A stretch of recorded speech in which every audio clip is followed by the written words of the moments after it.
¿Qué tal? Muy buenas tardes con todos. Bienvenidos a las noticias de hoy. Gobierno y autoridades de justicia piden a la sociedad que denuncie los casos de violencia sexual y reconocen que Ecuador está frente a un escenario estremecedor de casos acumulados, producto del silencio de las víctimas y de la impunidad. ¿Qué tal, Liz? ¿Cómo estás? Buenas tardes.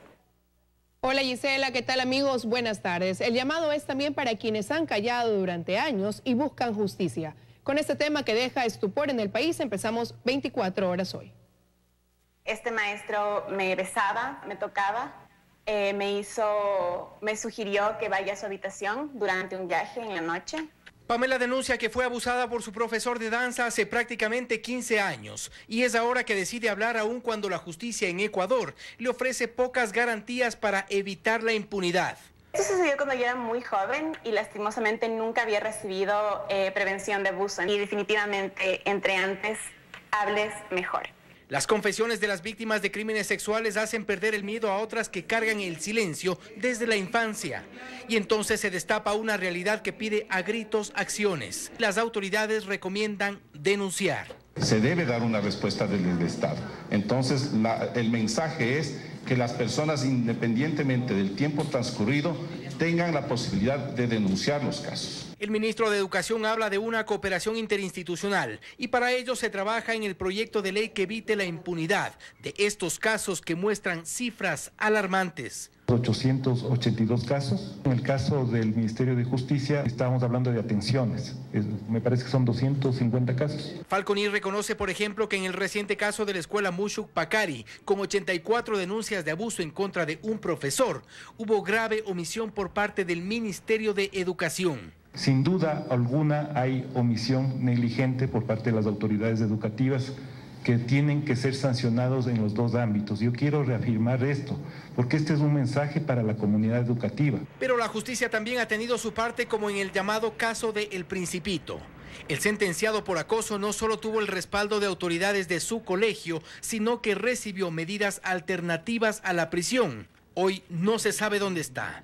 Esa decisión es de responsabilidad de los jueces que la tomaron. Y no se trata ya de temas aislados. La alerta es para todos. Como sociedad debemos sentir vergüenza de estos hechos execrables que han pasado en los establecimientos educativos. El siguiente paso será una reforma legal que impida la prescripción de estos delitos y permita el endurecimiento de las penas.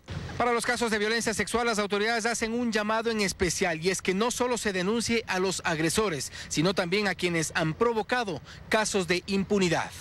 En Quito, Fausto Yepes, 24 horas. Padres de los niños que habrían sufrido abuso sexual en el colegio Réplica Aguirre Abad de la ciudad de Guayaquil están indignados porque la ex rectora no quedó detenida tras rendir su declaración. Según la defensa de las víctimas, hay serios indicios para su vinculación. Mientras en Quito no se sale del asombro por la captura de un profesor de varios años en el sistema educativo que habría violado a más de 84 niños en una escuela fiscal y que como factor común con los otros casos tiene que nadie dijo nada. Sabemos que fue cambiado sin que se hayan tomado los correctivos necesarios. Acá en Guayaquil hay indignación. Es que en su versión, la ex rectora del Réplica Aguirre Abad se contradijo. Está obviamente indicando cosas totalmente distintas a las que había dicho en el día del allanamiento. Ella no fue la que puso la denuncia, sino una mamá de un niño ofendido. Y admitió que no denunció. Una de esas preguntas que le hice es, el ministro Fander Falconi habló de que encontró en su despacho varias quejas de padres de familia por abusos sexuales y maltratos. ¿Usted denunció aquello en la fiscalía o no? No, no denuncié. Pero no quedó detenida. Solo se le retuvo el celular para investigaciones, complicándose, según el abogado de las víctimas, más su cuadro legal. ¿Está considerada como cómplice? No, mucho más allá. ¿No?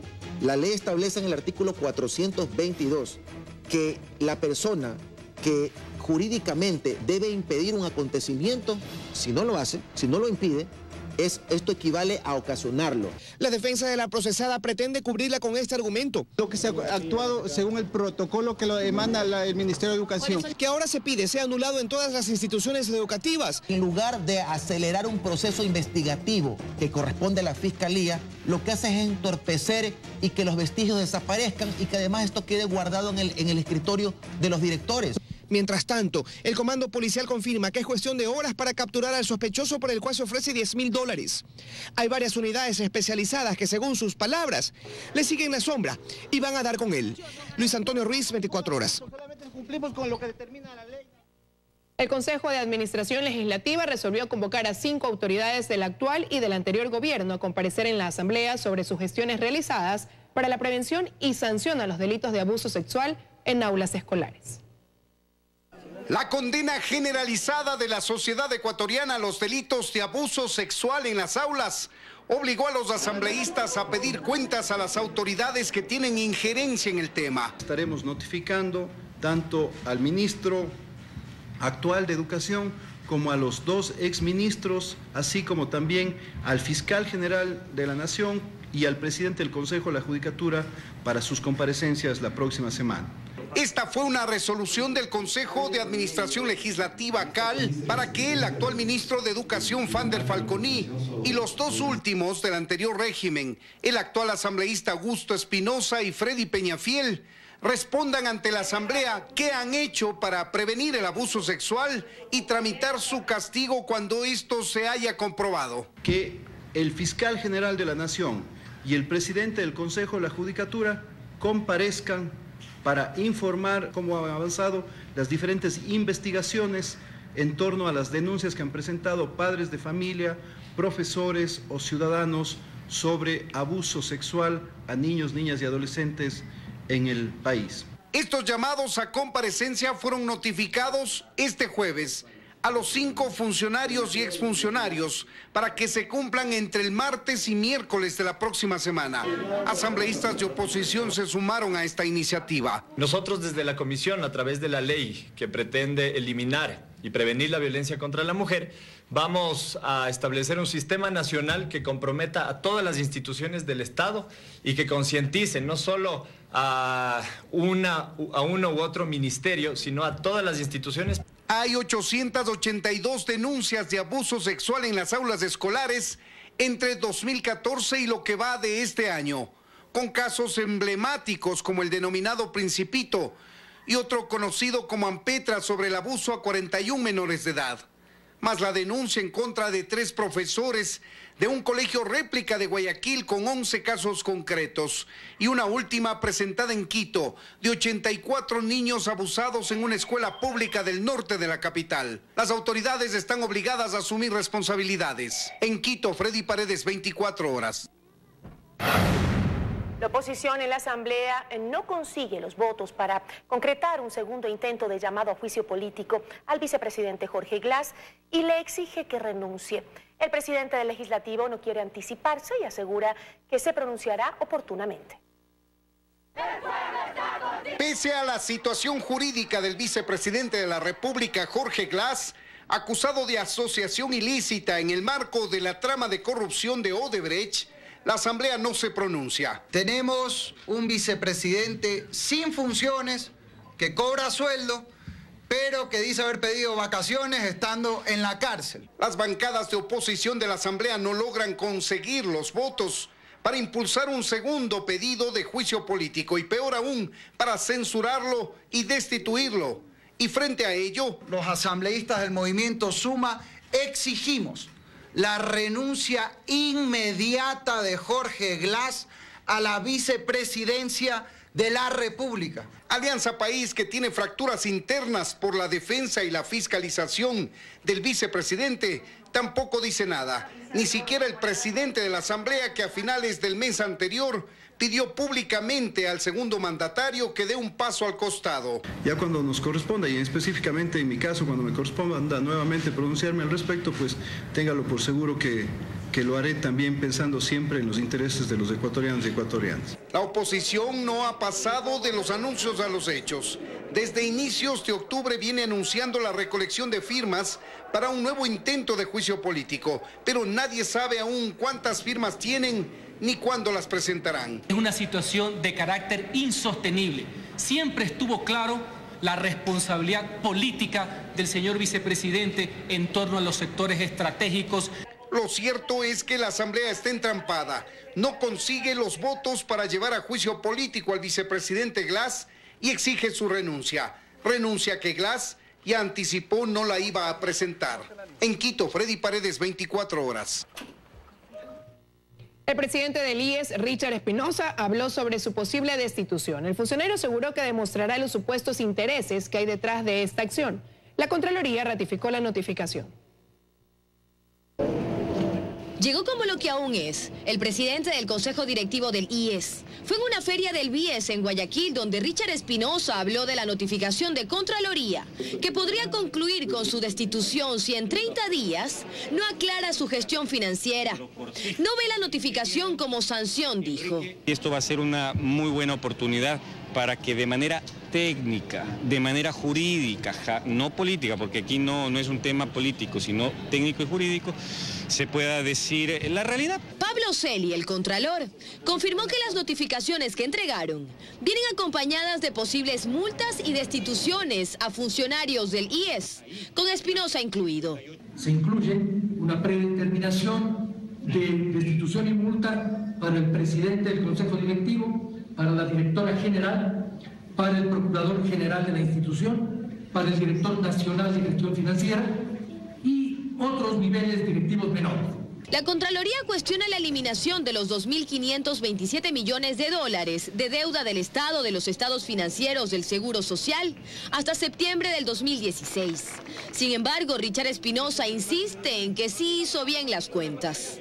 Si es que eso es lo que dice la Contraloría, más allá de lo que dice la ley, nosotros somos cumplidores de las disposiciones de la Contraloría y están ubicando incluso esos 900 millones como deuda del gobierno, pero ahí sí, bueno, ya dependerá el Ministerio de Finanzas lo que también tenga que decir, porque creo que la ley es bastante clara en eso. En el documento se menciona 9 funcionarios por omisiones en el proceso de definición de la deuda, porque no pusieron reparos a la eliminación de esta, y en otros casos porque suprimieron esa obligación. Continuamos con más información. El ministro de Economía y Finanzas aseguró que el objetivo de la nueva emisión de bonos soberanos es cubrir el déficit fiscal al cierre de este año. Es la tercera emisión de deuda que se realiza en 2017, la segunda en el gobierno de Lenín Moreno y la más grande en décadas. Este miércoles el gobierno colocó en el mercado internacional de capitales 2.500 millones de dólares en bonos soberanos, a 10 años plazo y a un interés del 8,87%. El ministro de Finanzas, Carlos de la Torre, explicó que esta es una de las acciones para cubrir el déficit fiscal en los últimos meses del año en curso. Entonces, con esto nosotros ya completamos los requerimientos de financiamiento para poder cerrar el año de forma adecuada. Esta misma semana el Banco Central del Ecuador activó una línea de crédito en el exterior, usando como garantía parte de las reservas de oro, para la obtención de 500 millones de dólares. Se entrega el oro a cambio de recursos, pero durante pocos días. Para Fausto Ortiz, exministro de Finanzas, el esquema económico de endeudamiento es preocupante, pues recuerda que el Estado tiene deudas pendientes y ahora nuevas deudas. En total son 5.500 millones de dólares que ha tomado deuda el gobierno en el año 2017. ¿A cuánto ascendería la deuda con las deudas previas? Estaremos hablando más de 10.000 millones en deuda externa. Por eso cree que es necesario sobre todo disminuir el tamaño del Estado y a la par liquidar algunas deudas y refinanciar otras. El ministro de Finanzas responde. Nosotros tenemos el compromiso firme de que honraremos todas nuestras deudas y no es que se puede recortar esos gastos de la noche a la mañana. Entendamos que gran parte de esos gastos es inversión. Por ahora asegura que la buena noticia es que el riesgo país ha disminuido, ubicándose en 563 puntos. Semanas anteriores el riesgo país se ubicaba sobre los 700 puntos. Entonces el mejor momento que enfrenta la economía en términos de posibilidades de financiamiento. Por eso para el exministro Ortiz no cabe duda que pronto se recurrirá a adquirir nueva deuda. En el año 2017 pudiera haber necesidad de tomar más deuda para enfrentar más pagos de capital. Carlos Acoto, 24 horas. El Consejo de Administración Legislativa resolvió esta mañana devolver a la Unidad Técnica Legislativa el proyecto de reforma al Código de la Democracia que planteaba que la elección de los prefectos se dé solo por los habitantes de los sectores rurales. Según los legisladores, ese proyecto sería inconstitucional, tal como lo anunciaron los prefectos del país en la marcha del pasado martes. Y la Unidad de Técnica Legislativa deberá pronunciarse sobre algunos temas. ¿Es o no discriminatorio el proyecto? despoja o no de derechos de participación a quienes viven en las ciudades. ¿Cuántos cantones del país se van a quedar sin elegir prefecto porque no tienen parroquias rurales? Estoy seguro que con el informe de la Unidad de Técnica Legislativa, ese proyecto de ley nunca será calificado. Irá directamente al cesto de la basura.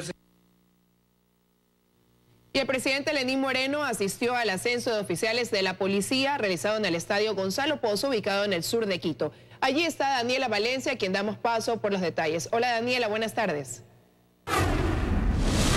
Muy buenas tardes, compañeros en estudios, queridos televidentes. Así es, el presidente Lenín Moreno participó en la ceremonia de graduación de policías de línea pertenecientes a la tercera corte promoción Sargento Miguel Ángel Muñoz Orellana. Ceremonia en la que se graduaron cerca de 2.199 uniformados que irán a diferentes regiones del país a garantizar la seguridad ciudadana.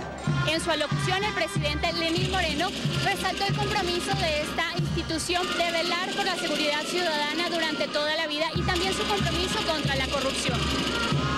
Queridos jóvenes que hoy se gradúan de policías, comienzan una nueva etapa en sus vidas.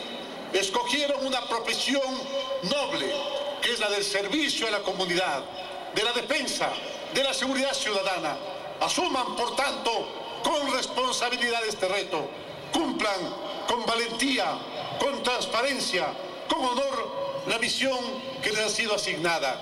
Sean ejemplo para la sociedad y para sus compañeros, actuando con honor y denunciando, si los hubiera, actos de corrupción en su círculo laboral. Esa, recuerdo, es la excepción en la policía. Que se recuerde, la policía no es corrupta, son excepciones apenas, y ustedes nos ayudarán a detectarlos en el lugar que se encuentren. Por su parte, el ministro del Interior, César Navas, aprovechó su intervención para resaltar el compromiso que tiene el gobierno de velar por el bienestar de cada miembro de la institución. Además, manifestó la meta de construir un número determinado de UPCs y VCs. Escuchemos. Por ello, con el apoyo y autorización del señor presidente, iniciaremos en las próximas semanas el proyecto de construcción de al menos 100 nuevas unidades de policía comunitaria y 4 unidades de vigilancia comunitaria en todo el territorio nacional. Como parte de la ceremonia, el presidente Lenín Moreno resaltó que la acción policial permite resolver 8 de cada 10 crímenes, cifras que les permiten decir que el Ecuador es uno de los países más seguros de la región. Esta es la información que tenemos hasta el momento. Regresamos con ustedes al estudio con más información. Una buena tarde. El Comité para la Protección de los Periodistas pidió a las autoridades de Ecuador que garanticen la seguridad de la periodista Yanet Inostroza, quien fue amenazada en redes sociales. El organismo internacional con sede en los Estados Unidos dijo que la situación se produjo el 15 de octubre, cuando un usuario de Twitter, identificado como alerta-911, amenazó con dispararle y escribió: "Así es como limpiamos a la prensa sucia y corrupta".